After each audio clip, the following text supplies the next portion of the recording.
नमस्कार, मैं अंजना और आप देख रहे हैं प्रदेश की खबरें। आइए एक नजर डालते हैं आज की बड़ी खबरों पर। पटना में यात्री सुविधाओं और ट्रैफिक व्यवस्था को और बेहतर बनाने के उद्देश्य से शनिवार को जिलाधिकारी डॉक्टर त्यागराजन एस.एम. की अध्यक्षता में पाटलिपुत्र बस टर्मिनल के कार्यकारिणी समिति की एक महत्वपूर्ण बैठक आयोजित की गई, जिसमें प्रशासनिक अधिकारियों, यातायात पुलिस, नगर निगम, परिवहन विभाग, बिजली विभाग, बस और ऑटो एसोसिएशन सहित कई संगठनों के प्रतिनिधियों ने भाग लिया।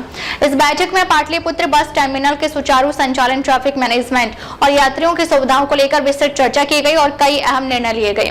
जिलाधिकारी ने साफ निर्देश दिया कि टर्मिनल पर आने जाने वाले यात्रियों को किसी प्रकार की असुविधा नहीं होनी चाहिए और इसके लिए सभी संबंधित विभाग पूरी जिम्मेदारी के साथ काम करें। उन्होंने विशेष रूप से अतिक्रमण की समस्या पर चिंता जताते हुए अधिकारियों को निर्देश दिया कि पीबीटी से बैरिया पहाड़ी और 0 माइल तक नियमित रूप से अतिक्रमण हटाओ अभियान चलाया जाए, ताकि जाम की समस्या से लोगों को राहत मिल सके। साथ ही मसौड़ी मोड़ और 0 माइल जैसे संवेदनशील क्षेत्रों में अवैध रूप से खड़ी बसों और वाहनों के खिलाफ सख्त कार्रवाई करने के निर्देश दिए गए, जिसमें नियमित छापेमारी और दंडात्मक कदम शामिल है। बैठक में यह भी जोर दिया गया कि यात्रियों के लिए मूलभूत सुविधाएं जैसे शौचालय, यूरिनल, पेयजल और स्नानघर पूरी तरह क्रियाशील रहें और इसका नियमित रखरखाव किया जाए, ताकि टर्मिनल पर आने वाले लोगों को साफ सफाई और सुविधाजनक माहौल मिल सके।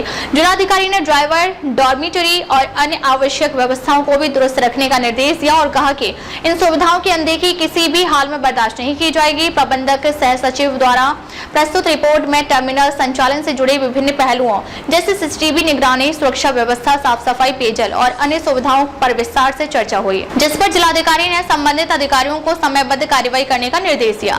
उन्होंने यह भी कहा कि अनधिकृत स्थानों पर बसों का ठहराव और संचालन पूरी तरह बंद होना चाहिए और केवल निर्धारित स्थानों से ही बसों का परिचालन सुनिश्चित किया जाए। साथ ही यात्रियों की सुविधा के लिए डिस्प्ले बोर्ड और इंक्वायरी काउंटर पर्याप्त संख्या में लगाए जाएं और किराया सूची का स्पष्ट प्रदर्शन किया जाए, ताकि किसी भी प्रकार की भ्रम की स्थिति न बने। बैठक में यह भी निर्णय लिया गया कि टर्मिनल के आसपास की सड़कों को बेहतर बनाने के लिए एक बहुसदस्यीय टीम का गठन किया गया है, जिसमें यातायात पुलिस, अनुमंडल प्रशासन बोर्ड को, पथ निर्माण विभाग और अन्य एजेंसियों के अधिकारी शामिल होंगे, जो नियमित निरीक्षण कर यात्रियों और आम जनता से फीडबैक लेकर सुधार के प्रस्ताव देंगे।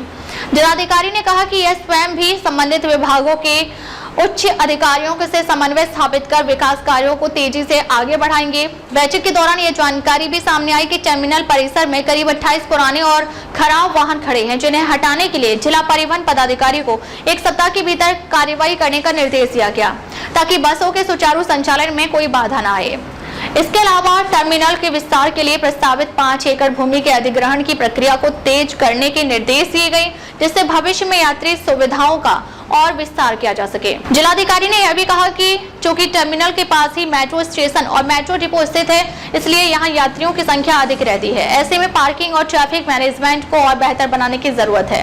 उन्होंने संबंधित विभागों को यह सुनिश्चित करने के निर्देश दिए कि आसपास चल रहे निर्माण कार्यों के कारण किसी प्रकार का मलबा या कचरा जमा न हो, जिससे यातायात प्रभावित हो। सुरक्षा व्यवस्था को लेकर भी जिलाधिकारी ने सख्त रुख अपनाते हुए सीसीटीवी निगरानी प्रणाली को और मजबूत करने तथा टर्मिनल परिसर और आसपास के क्षेत्रों में सुरक्षा बढ़ाने के निर्देश दिए। साफ सफाई के लिए आउटसोर्सिंग एजेंसी और नगर निगम को नियमित फॉगिंग और कचरा उठाव सुनिश्चित करने को कहा गया। साथ ही एक टास्क फोर्स के गठन का भी निर्देश दिया गया, जो टर्मिनल के आसपास अवांछित गतिविधियों पर नजर रखेगी और क्षेत्र को अतिक्रमण मुक्त बनाए रखेगी। जिलाधिकारी ने यह भी कहा कि टर्मिनल परिसर में यात्रियों की सुविधा के लिए बैंक, एटीएम, होटल, रेस्टोरेंट और अन्य कमर्शियल सुविधाओं का विकास किया जाए, ताकि लोगों को एक ही स्थान पर सभी जरूरी सेवाएं मिल सके।